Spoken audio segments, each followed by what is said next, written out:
اللہ نے کئی مخلوقات کو پیدا فرمایا، جن میں زمین و آسمان ہے، چاند و سورج ہے، ستارے ہیں، ہزاروں میں مخلوقات ہیں۔ ان میں جمادات بھی ہیں، ان میں نباتات بھی ہیں، ان میں حیوانات بھی ہیں۔ جمادات وہ مخلوق ہے جو اپنی جگہ سے ہل نہیں سکتی جب تک کوئی نہ ہلائے۔ مثال کے طور پر پتھر، زمین یا زمین کا حصہ، مٹی جب تک کوئی وہاں سے نہیں ہٹائے ہٹ نہیں سکتی، خود سے وہ بڑی نہیں ہو سکتی۔ پتھر جتنا ہے اتنا ہی رہتا، زمین کا حصہ جتنا ہے اتنا ہی رہتا ہے، اور زمین کے اندر جو خزانے ہیں وہ جتنے ہیں اتنے ہی رہتے ہیں۔ یہ ہے جمادات، جو اپنے آپ سے بڑا بھی نہیں ہو سکتا اور کسی کے ہلائے بغیر ہل نہیں سکتا۔ ایک ہوتا ہے نباتات۔ نباتات اس کو کہتے ہیں پھل، درخت، جتنے ہری بھری چیزیں ہیں جس کو ہم ہریالی کہتے ہیں، گھاس، یہ نباتات میں آتے ہیں۔ ان کے اندر بھی خود سے ایک جگہ سے دوسری جگہ جانے کی طاقت نہیں ہوتی، مگر جہاں ان کو گڑاؤ، جہاں ان کو زمین میں ان کی جڑ کو رکھو، وہیں سے یہ پھل بننا یا بڑا ہونا، پھل دینا شروع کر دیتے ہیں۔ خدا کی شان ہے، خدا کی عظمت ہے۔ جمادات سے بھی ہم کو فائدہ ہوتا ہے۔ اگر جمادات نہ ہوتے، ہمارے لیے نہ زمین ہوتی، نہ پتھر ہوتے، نہ کوئی اور مٹی کا کوئی اور بندوبست ہوتا، نہ ہم گھر بنا سکتے، نہ مسجد بنا سکتے، نہ ہمارے رہنے کے لیے کوئی اور چیز بنا سکتے۔ جمادات کے بغیر ہمارا رہنا دشوار ہو جاتا، نباتات کے بغیر ہمارا رہنا دشوار ہو جاتا۔ اگر درخت نہیں ہوں گے تو پھل ہم کیسے کھائیں گے؟ گھاس نہیں ہوگی تو ہم چاول کیسے کھائیں گے؟ گیہوں کیسے کھائیں گے؟ کھانے کے لیے نباتات کا ہونا ضروری ہے، رہنے کے لیے جمادات کا ہونا ضروری ہے۔ ان دونوں کا ہمارے لیے ضروری ہے۔ تیسرا ہے حیوانات۔ حیوانات کے بغیر بھی انسان جی نہیں سکتا۔ مثال کے طور پر جانور، پالتو جانور جس کا گوشت ہم کھاتے ہیں، جس کا دودھ ہم پیتے ہیں، جس کو ہم بیچتے ہیں، خریدتے ہیں، ان کے بغیر جسم میں طاقت آنا دشوار ہے، ان کے بغیر جسم کے اندر توانائی آنا دشوار ہے۔ یہ حیوانات، اللہ نے دنیا کی ہر چیز جو بنائی وہ انسانوں کے لیے بنائی۔ ایسا نہیں کہہ سکتے ہیں کہ بچھو کو اللہ نے کیوں بنایا، سانپ کو اللہ نے کیوں بنایا۔ یہ ہم کو نہیں معلوم کہ بچھو اور سانپ میں کیا فائدہ۔ اللہ ہم سے بہتر جانتا ہے بچھو اور سانپ کے بارے میں۔ جتنے حیوانات ہیں، جتنے درخت ہیں، جتنے پہاڑ ہیں، جتنی زمین ہے، جتنے زمین کے اندر رہنے والے خزانے ہیں، ان تمام کے بارے میں ہم سے بہتر اللہ جانتا ہے، اور یہ تمام چیزیں اللہ نے ہمارے لیے بنائی ہیں۔ حیوانات کے اندر ایک اور چیز، عربی کے اندر حیوان کا مطلب جانور، انسان کو عربی کے اندر یا علم منطق کے اندر حیوان ناطق کہتے ہیں، یعنی بولنے والا حیوان۔ انسان کو علم منطق کے اندر حیوان ناطق، بولنے والا حیوان۔ انسان بھی حیوان ہے، مگر دیگر حیوانوں میں اور انسانوں میں فرق یہ ہے کہ دیگر جانور بات نہیں کر سکتے، دیگر جانور ایک دوسرے سے بول چال نہیں کر سکتے، اور دیگر جانوروں کے اندر عقل نہیں ہوتی ہے۔ انسان کے اندر عقل بھی ہوتی ہے اور انسان بات چیت بھی کر سکتا ہے۔ حیوانات کے اندر پرندے آتے ہیں، چرندے آتے ہیں، جانور آتے ہیں۔ ان جانوروں کو، پرندوں کو، چرندوں کو آپ ایک جگہ بند نہیں کر سکتے، کیونکہ یہ آزاد رہنا چاہتے ہیں، یہ آزادی کو پسند کرتے ہیں۔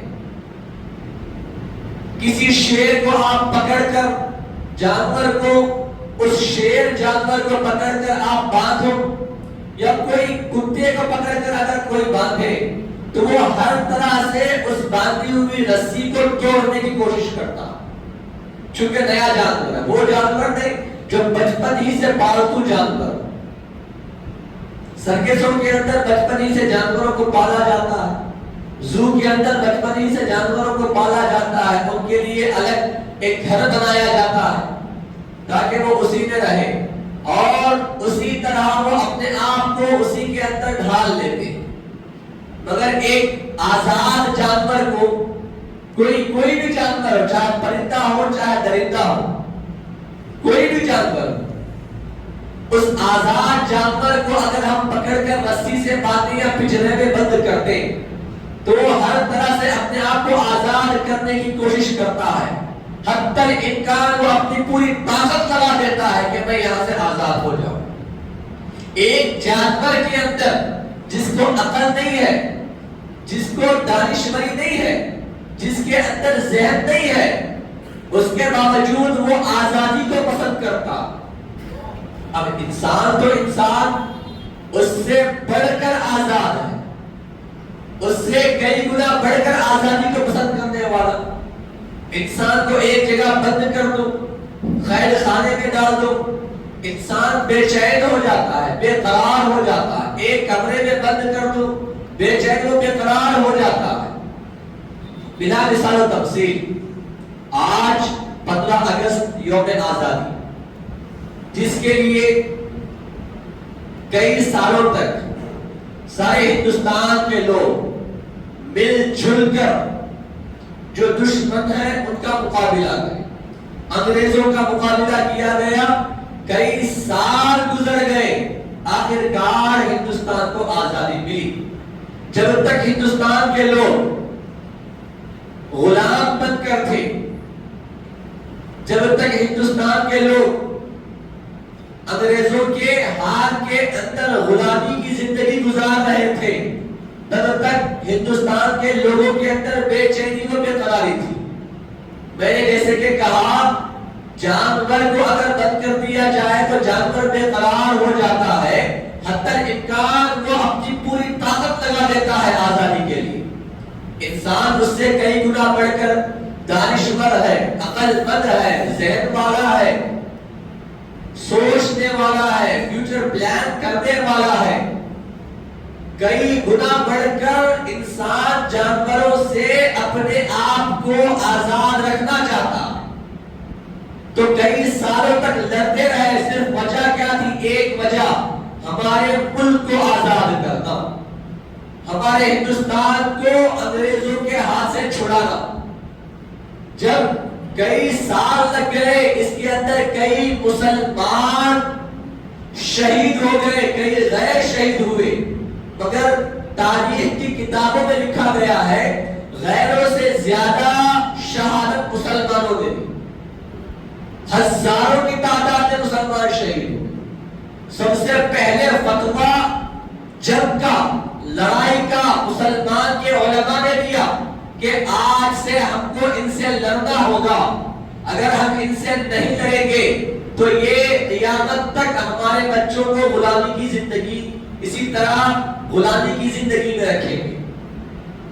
اب اس سے ہمیں معلوم کیا ہوتا ہے؟ حدیث کے اندر آیا، اللہ کے رسول صلی اللہ علیہ وسلم نے ارشاد فرمایا، سیاست کی حدیث، جب ہماری کوئی چیز سامنے والا قبضہ کرے تو اس کے لیے خاموش نہ ہو جاؤ کہ اللہ دیکھ لے گا۔ ہر طرح ہوتا ہے کہ کوئی ہماری زمین قبضہ کر لے، ہماری چیز قبضہ کر لے، ہمارا کوئی معاملہ قبضہ کر لے، ہمارا بزنس قبضہ کر لے، تو بعض لوگ یہ ایسے ہیں کہ اللہ ان کو صبر دیتا ہے اور وہ کہتے ہیں اللہ دیکھنے والا، اللہ جاننے والا۔ مگر اللہ کے رسول نے فرمایا جو ہمارا حصہ سامنے والا قبضہ کرے تو اپنی طاقت کے مطابق اس کو لینے کی کوشش کرے، کیونکہ وہ ہمارا ہے. سامنے والے کا حصہ نہ لے، مگر جو ہمارا حصہ سامنے والے نے لیا ہے، سامنے والے نے قبضہ کیا ہے، تو اس کو حد الامکان اپنی طاقت کے مطابق چھیننے کی کوشش کریں، لینے کی کوشش کریں. بعد میں جو معاملہ ہوگا وہ اللہ کے سپرد کر دیں. ہمارے پاس اسی لیے تو فتویٰ لگایا گیا کہ یہ ہماری زمین ہے اور انگریز غیر ہے، ہندوستان کے نہیں ہے. انگریزوں سے لڑائی لڑنا ضروری ہے. لڑائی لڑی گئی، ٹیپو سلطان رحمۃ اللہ علیہ شہید ہوئے، دیگر بڑے بڑے علماء شہید ہوئے، بڑے بڑے اس زمانے کے عمائدین شہید ہوئے، بڑے بڑے لوگ اپنی ساری زمین، اپنا پیسہ سب لٹا دیے تاکہ آزادی چاہے. آخرکار ایک دن ایسا آیا کہ آزادی مل گئی، اور آج 70 پر 9 سال ہو گئے آزادی مل کر ہندوستان کو. آج ہم سکون سے سانس لے رہے ہیں، آج ہم آرام سے جی رہے ہیں، آج ہم سکون سے رہ رہے ہیں. ہماری زندگی ہمارے معاملے کے مطابق ہم چلا رہے ہیں. صبح میں کیا کھائیں گے، دوپہر میں کیا کھائیں گے، شام میں کیا کھائیں گے، یہ ہمارے مطابق ہم کر رہے ہیں. مگر جب غلامی کی زندگی تھی اس وقت ہم اپنی مرضی سے نہ کچھ کر سکتے نہ کچھ کھا سکتے. اگر کوئی انگریز ہم کو دے دے تو کھا لے، نہ دے تو ہم خاموش بھوکے رہیں. کچھ دے دے تو پہن لے، نہ دے تو خاموش اسی پھٹے پرانے کپڑوں کے ساتھ. وہ زندگی سے بہتر ہماری آزادی والی زندگی ہے. وہ زندگی سے بہتر ہماری یہ زندگی ہے، کیونکہ آج ہم ہماری مرضی کے مطابق جی سکتے ہیں، ہماری مرضی کے مطابق کپڑے پہن سکتے ہیں، ہماری مرضی کے مطابق آج ہم کچھ کھا سکتے ہیں، جو معاملہ ہے وہ کر سکتے ہیں. مگر آزادی مل گئی تو اس کا مطلب یہ نہیں ہے کہ قانون کو توڑ دیا جائے. آزادی مل گئی اس کا مطلب یہ نہیں ہے کہ ہم اپنے حساب سے اپنی زندگی گزارے اللہ اور اس کے رسول کو چھوڑ کر. آج کے دور میں ایمان کیا ہے، اسلام کیا ہے، اس کو سمجھنا ہے. آج کے دور کے اندر ایمان اور اسلام کے بارے میں جاننا ہے. قانون اسلام، قانون ایمان ہے کیا، شریعت کس کو کہتے ہیں. آج کے دور میں بحیثیت مسلمان اپنے آپ کو مسلمان تو کہتے ہیں، مگر ان کے اندر کئی غیروں کے رسم و رواج آ جائیں، کیا وہ مسلمان رہتے ہیں؟ آزادی تو مل گئی. ہندوستان میں ہر ایک کو اپنے اپنے مذہب پر جینے کا اختیار ہے. ہندوستان میں ہر ایک کو اپنے اپنے مطابق زندگی گزارنے کا اختیار ہے. ہندوستان کے اندر ہر ایک کو اپنے اپنے حساب سے اپنی اپنی مرضی کے مطابق کھانے کا، کپڑے پہننے کا اختیار ہے. مگر اس کا مطلب یہ نہیں ہے کہ ہم جو چاہے کر سکیں. آزادی کس کو کہتے ہیں؟ آزادی اللہ اور اس کے رسول کے بتائے ہوئے راستے پر چلنے کو کہتے ہیں. آزادی شریعت پر عمل کرنے کو کہتے ہیں. آج ہندوستان کے اندر آزادی ہے تو جو راستے پر ہم چل رہے ہیں ہر ایک چل سکتا، ہر ایک کو اس راستے پر چلنے کی آزادی ہے. ایسا نہیں ہے کہ یہ راستے سے یہی لوگ جائیں گے، یہ لوگ نہیں جائیں گے، ہندو جائیں گے، مسلمان نہیں جائیں گے، مسلمان جائیں گے، عیسائی نہیں جائیں گے، سکھ نہیں جائیں گے. ایسا ہندوستان کے اندر آج تک کوئی قانون نہیں بنا. راستہ سبھی کے لیے ہے، چاہے ہندو ہو، مسلمان ہو، سکھ ہو، عیسائی، سبھی کے لیے راستہ. اب ہم کیا کریں؟ آزادی کے نام پر راستہ بند کر دیں. آزادی کے نام پر وہاں پر بڑے بڑے بورڈ لگا دیں. آزادی کے نام پر کسی کو اس راستے سے گزرنے نہ دیں. ہمارے لیے آزادی ہے، راستہ ہمارا ہے. کوئی یہ نہیں کہہ سکتا. کیوں؟ کیونکہ آزادی کا مطلب یہ ہے کہ قانون پر عمل کرے. راستہ بنایا گیا سب کے لیے تو سب کا گزرنا اس پر سے، یہ آزادی. آزادی یہ نہیں ہے کہ راستہ بند کر دے، کسی کو جانے دے، کسی کو جانے نہ دے. اس کو آزادی نہیں کہتے. تو آزادی کا مطلب قانون پر عمل کرنا ہے. آزادی کا مطلب یہ نہیں کہ قانون کو توڑ دے. کسی کا گھر مل گیا توڑو، کسی کا دکان مل گیا پھوڑو کیونکہ ہم کو آزادی ہے. ہرگز نہیں کر سکتے. آزادی کا مطلب کیا ہے؟ آزادی کا مطلب یہ ہے کہ قانون پر عمل کیا جا سکے. اور غلامی کا مطلب یہ یہ ہے کہ اس کے لیے کوئی قانون پر عمل نہ ہو اور اس کے اوپر ایک بادشاہ ہو اور اس بادشاہ اس پر اپنی بادشاہ چلاتا، جو بادشاہ چاہے ویسے غلام کرے، جس طرح بادشاہ اپنے آپ کو ڈھالنا چاہے، غلام کو ڈھالنا چاہے، اس طرح غلام اسی کی غلامی میں ڈھلتا رہے۔ یہ غلامی اور آزادی سب کے لیے یہ ہے کہ قانون بنایا جائے اور اس قانون پر عمل کیا جائے اور لوگ اس قانون پر عمل کریں، یہ آزادی۔ اللہ کے رسول صلی اللہ علیہ وسلم جب آپ کا ظاہری وصال ہوا، آپ دنیا سے تشریف لے گئے، آپ نے کسی کو خلیفہ نہیں بنایا۔ یاد رکھیں، بڑے پوائنٹ کی بات آپ کے سامنے کر رہا ہوں، اس سے اور آگے ماں حاصل کیا ہے یہ بھی آپ کے سامنے بیان کروں۔ کسی کو خلیفہ آپ نے نہیں بنایا، آپ اللہ کے رسول ہیں، آپ سب کچھ جاننے والے ہیں، آپ سارا علم رکھنے والے، آپ کی نظر میں سب معلوم ہے کہ کون اچھا ہے کون برا، مگر اس کے باوجود آپ نے کسی کو میرے بعد یہ خلیفہ رہے گا نہیں کہا۔ آپ کا ظاہری وصال ہوا تو سارے جو مشہور صحابہ ہیں وہ جمع ہونے کے بعد ایک کا نام طے کیا گیا، ابو بکر صدیق۔ کس نے طے کیا؟ صحابہ نے طے کیا، کیونکہ پوری آزادی اللہ کے رسول نے دی تھی۔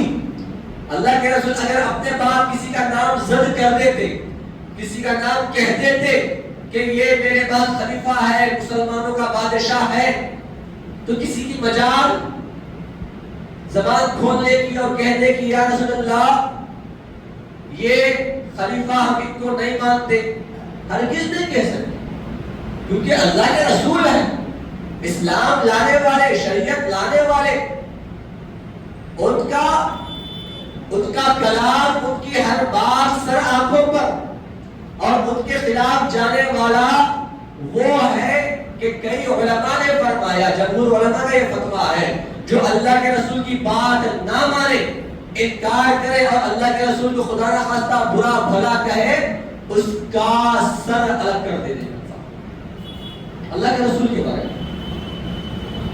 تو اللہ کے رسول چاہے تو سب کچھ ہو سکتا تھا، مگر اللہ کے رسول نے خاموشی اختیار کی اور صحابہ پر چھوڑ دیا، تم کو جو چاہے تم اپنا خلیفہ بناؤ۔ اب بعد میں دیکھا گیا کہ سب سے افضل و اعلیٰ کون؟ انبیاء کے بعد بعد الانبیاء، انبیاء کے بعد سب سے بزرگی والے کون؟ ان اکرمکم عند اللہ اتقاکم۔ اللہ نے یہ نہیں کہا کہ تو فلاں ہے، تو فلاں ہے، تو بادشاہ ہے، تو فقیر ہے، تو غریب ہے، تو سوکار ہے، تو میرے پاس میرے نزدیک اچھا ہے، نہیں۔ اللہ نے فرمایا نہ گورا نہ کالا نہ مرد نہ عورت، ان اکرمکم عند اللہ اتقاکم، بے شک نیک آدمی، صالح آدمی، عند اللہ اتقاکم، وہی تقوی والا اللہ کے نزدیک ہے، اللہ سے ڈرنے والا، جو اپنے اندر بزرگی رکھتا، جو اپنے اندر اللہ کا خوف رکھتا، جو اپنے اندر اللہ کے رسول کی محبت کو رکھتا، جو اپنے اندر شریعت کو رکھتا، وہی اللہ کے نزدیک اللہ سے ڈرنے والا، اللہ کے نزدیک تقوی والا، اللہ کے نزدیک بزرگی والا۔ یہ کالا ہے، وہ گورا ہے، وہ سفید ہے، انسان نہ کلر سے پہچانا جاتا ہے، انسان نہ شہر سے پہچانا جاتا ہے، انسان نہ کنٹری سے پہچانا جاتا ہے، انسان پہچانا جاتا ہے اللہ کے نزدیک تو دلوں سے پہچانا جاتا ہے، نیتوں سے پہچانا جاتا ہے۔ تو صحابہ نے دیکھا سب سے افضل کون؟ اللہ کے رسول سب سے زیادہ کس کو پسند کرتے تھے؟ اللہ کے رسول اپنی حیات مبارکہ میں کس سے کام لیے؟ آپ جب بیمار ہوئے تو نماز پڑھانے کے لیے کس کو کہا؟ صدیق اکبر ابو بکر صدیق کو کہا۔ تو سب نے مان لیا کہ ابو بکر صدیق ہمارے خلیفہ۔ ابو بکر صدیق کا جب آپ کا ظاہری وصال ہوا تو بعد میں آپ نے کسی کا نام زد نہیں کیا، کسی کا نام نہیں کہا کہ یہ تیرے بعد رہے گی، پھر لوگوں نے صحابہ نے جو مشہور صحابہ تھے انہوں نے چنا کون افضل ہے، عمر فاروق۔ عمر فاروق کے بعد عثمان غنی کو صحابہ نے چنا، عثمان غنی کے بعد صحابہ نے مولا علی کو چنا، مولا علی کے بعد امام حسن کو چنا۔ تو یہ چننے کی آزادی صحابہ کو دی گئی، کسی پر یہ مسلط نہیں کر دیا گیا کہ میرے بعد یہ ہوں گے تو انہی کی بات ماننا ہے۔ کیوں اگر کہا جائے بات تو مان لیں گے، مگر دل کے اندر جو تمنا ہوتی ہے، دل کے اندر جو سامنے والے کے مطابق کڑواہٹ ہوتی ہے، یہ یوں ہی رہ جاتی ہے۔ کاش یہ نہ ہوتے، وہ ہوتے، وہ نہ ہوتے، وہ ہوتے، ان کا نام کیوں کہہ دیا، اگر ان کے بجائے ان کا نام لے لیتے۔ یہ آزادی کو ختم کرنے والی چیز ہے۔ تو آزادی اللہ کے رسول نے صحابہ کو اسی زمانے سے دی کہ تم آزاد ہو۔ اور غلاموں کے بارے میں کیا کہا، باندیوں کے بارے میں اللہ کے رسول نے کیا کہا، بہترین شخص وہ ہے جو اپنی باندھی کو صحیح پڑھائے اور اس سے نکاح کرے، اس کو آزاد کرے۔ بہترین شخص وہ ہے۔ اللہ کے رسول بھی نہیں چاہتے تھے کہ غلامی کی زندگی ہو۔ اللہ کے رسول نے کئی غلاموں کو آزاد کرایا۔ بلال حبشی غلام تھے، ابوبکر صدیق کو کہا اے ابوبکر ان کو آزاد کراؤ، کئی اس زمانے کے پیسے دے کر بلال حبشی کو آزاد کرایا ہے۔ ایسے کئی صحابہ کو اللہ کے رسول نے جو پہلے غلام تھے آزاد کرائے، کئی باندیوں کو جو عورت غلام ہوتی ہے ان کے بارے میں کہا گیا بہترین شخص وہ ہے جو اپنی باندھی کو، عورت غلام جس کے پاس ہو، اس کو پڑھائے، اس کو آزاد کرے، پھر اس سے نکاح کرے۔ کہہ سکتے تھے رکھ لے، کہہ سکتے تھے غلام بنا کر رکھ لے، نہیں، پھر کیا کہا، پہلے آزاد کرو پھر نکاح کرو۔ کیوں؟ پہلے نکاح پھر آزادی نہیں، پہلے آزاد کرایا گیا اس لیے کہ آزاد عورت کے لیے پورا اختیار ہے کہ وہ اپنے شوہر کو چاہے رکھے، شادی چاہے کرے یا نہ کرے، اس کی مرضی۔ غلام ہوگی تو اسی کی بات ماننا، آزاد کر دیا جائے تو اس کی بات پر اعتبار نہیں ہوگا۔ کیوں؟ اب اس کا اختیار ہے، اس کی آزادی ہے۔ جو آزاد کرنے والا ہے وہ کہے میں تجھ سے نکاح کروں گا، اس کو اختیار ہے عورت کو کہے کہ میں تجھ سے نکاح نہیں کروں گی، آزاد ہے۔ تو اللہ کے رسول غلاموں کی زندگی پسند نہیں کرتے تھے، آزادی والی زندگی، اور آزادی یعنی وہ زندگی جو شریعت کے مطابق چلنے والی۔ آج کے دور میں اسلام اور مسلمانوں کا حال یہ ہے، مسلمان تو اپنے آپ کو کہتے ہیں مگر آزادی، ایسی آزادی غیروں کے رسم و رواج پر چلنے کی آزادی، کیسی آزادی بے پردگی کی آزادی، کیسی آزادی شریعت کے خلاف کام کرنے والی آزادی، اس کو آزادی کہتے ہیں۔ ہر ملک کا ایک قانون ہوتا ہے اور اس قانون کے مطابق چلنا ہے، اس کی آزادی ہوتی ہے۔ اسی طرح شریعت کا بھی ایک قانون ہے، شریعت کے مطابق چلنا ہی ہمارے لیے دنیا کے اندر آزادی ہے۔ ہم شریعت کے خلاف کرتے ہوئے اپنے آپ کو کہیں، غیروں کی باتوں کو سن کر کہیں کہ اسلام کے اندر تو عورتوں کو پردے کا اہتمام کرنا ہے، اسلام کے اندر یہ حرام کر دیا گیا ہے، اسلام کے اندر آپ یہاں نہیں جا سکتے، وہاں جا سکتے ہیں۔ یہ تمام چیزیں غیر مسلمانوں کے دماغوں میں ڈالتے ہیں، اور مسلمان اس کو دیکھ کر، جس کو اسلام کا علم نہیں ہوتا، جس کو اسلام کے بارے میں الف با تا سا نہیں آتا، جس کو اسلام کے بارے میں کچھ نہیں معلوم، بچپن ہی سے ان کی پرورش غیروں کے ساتھ ہوتی ہے، وہی اگر غیر کہے تو بہت جلدی اعتماد کر لیتے ہیں، ہاں یہ اسلام کے اندر خلاف کرتے ہیں۔ عورت کو اگر پردے میں رکھا گیا ہے تو کیوں رکھا گیا؟ حرام اور حلال کی تمیز کی گئی ہے تو کیوں کی گئی؟ اچھے اور برے کے بارے میں کہا گیا تو کیوں کہا گیا؟ اسلام کے اندر ایک چیز اگر کوئی بتائے کہ یہ غلط ہے، ہرگز نہیں بتا سکتا۔ جتنی چیزیں اسلام نے منع کی ہے سب میں ہمارے لیے نقصان ہے، اور جتنی چیزیں ہمارے لیے حلال ہے سب میں ہمارے لیے فائدہ۔ آپ سائنس کھول کر دیکھیں، سائنس اور اسلام کو ملا کر دیکھیں، آپ کو خود پتا چلے گا کہ اسلام جو کہتا ہے وہ سچ کہتا. اسلام سے مردوں اور عورتوں کا فائدہ ہی ہوا ہے. کوئی آج تک یہ نہیں کہہ سکتا کہ اسلام کی وجہ سے میرا یہ نقصان ہوا. اگر کہنے والا ہے تو دھوکے باز ہوگا, یا تو جھوٹا ہوگا, یا پھر ظالم ہوگا. حقیقت جاننے والا, انصاف پسند اور اپنے اندر صحیح معنوں میں انصاف رکھنے والا ہو تو قیامت تک یہ نہیں کہہ سکتا کہ اسلام سے مجھے یہ برا ہوا ہے, اسلام کی وجہ سے مجھے یہ معاملہ میرا دھوکے میں آیا. ہرگز نہیں کہہ سکتا. کہنے والا ہے تو وہ دھوکے باز ہے. اسلام نے کہا چوری کرنا حرام, چوری کرنے والا کیا کہے گا؟ اسلام کی وجہ سے مجھے نقصان ہوا.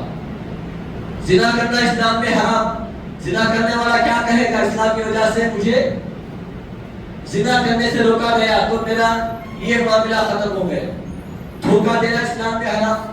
کئی مسلمان آج دھوکا دیتے. وعدہ خلافی اسلام کے اندر حرام ہے. کئی مسلمان وعدے کر کر وعدے کو توڑ دیتے ہیں. کئی مسلمان اپنے آپ کو جھوٹا کہلاتے ہیں. کس طرح؟ بول کر نہیں, عمل سے. فون آیا, 2 منٹ کے اندر آؤ, 3 منٹ کے اندر آؤ, 5 منٹ کے اندر تمہارے پاس آؤ. پر حقیقت میں وہ رہتا ہے آدھا گھنٹے کے فاصلے پر.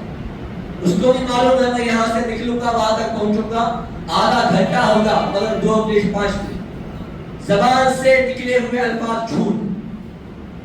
کیوں کہنا؟ کیا فائدہ ہوگا؟ کہتا ہے ہاں بھائی آدھے گھنٹے میں آؤں گا, آدھے گھنٹے کا فاصلہ ہے, آدھے گھنٹے کا راستہ ہے. صاف صاف کہہ دو, سچ کہنے میں کیا برائی؟ زبان سے ہر چیز صبح سے شام تک ایسے کتنے جھوٹ ہم سے نکلتے, کتنے دوستوں کے ساتھ مذاق میں ہمارے زبان سے جھوٹ نکلتا ہے. کتنے لوگوں کو ہم دھوکا دیتے, کتنے لوگوں سے ہم برائی کا معاملہ کرتے, کتنے لوگوں کے ساتھ یتیموں کا اور یتیموں کا مال کھاتے, کتنے گناہ ہم کرتے ہیں. اور پھر کہتے ہیں کہ ہم مسلمان ہیں, ہم کو آزادی ہے. ایسی آزادی دنیا کے اندر تو رہے گی مگر آخرت میں نہیں رہے گی. آخرت کے اندر جواب دینا ہوگا. آخرت کے اندر حقیقت میں آزادی ملنا ہے, جنت ملنا ہے تو دنیا کے اندر اللہ اور اس کے رسول کے قانون کو ہم کو ماننا, شریعت کو ماننا. بغیر شریعت کے ماننے کے ہم اسلام کو برا بھلا کہیں گے. ایسے کئی لوگ ہیں نعوذ باللہ, میں نے اپنے کانوں سے سنا ہے اللہ کو برا بھلا کہنے والا. جیسے ہی کوئی اللہ کو برا بھلا کہے گا کافر ہو جائے. اللہ ہے کہ نہیں, اللہ دیکھتا ہے کہ نہیں دیکھتا ہے, اللہ سامنے والے کچھ دیتا ہے ہم کو نہیں دیتا ہے. کئی لوگوں کے اندر شکوہ, کئی لوگوں کے اندر ایسی باتیں, ایسے الفاظ, ایسا کہے گا فوراً اس کا ایمان نکل جائے گا. گناہ اپنی جگہ, اگر گناہ کے الفاظ کو قبول کر لے کافر. مثال کے طور پر نماز نہیں پڑھتا ہے گناہگار ہے, نماز نہیں پڑھتا ہے گنہگار تو ہوگا, فاسق و فاجر ہوگا, کھلدار گناہ کرنے والا, مگر نماز کا انکار کر دے تو کافر ہو جائے. نہیں پڑھنا, عمل نہیں کرنا گنہگار, عمل کا انکار کرنے والا کافر. قرآن نہیں پڑھتا ہے اپنی جگہ, قرآن کو کہے کہ میں قرآن کو نہیں مانتا, یا قرآن کی ان آیتوں کو نہیں مانتا, یا قرآن کے ان حرفوں کو نہیں مانتا, یا قرآن کے ان زبر زیر پیش کو نہیں مانتا, کافر ہو جائے.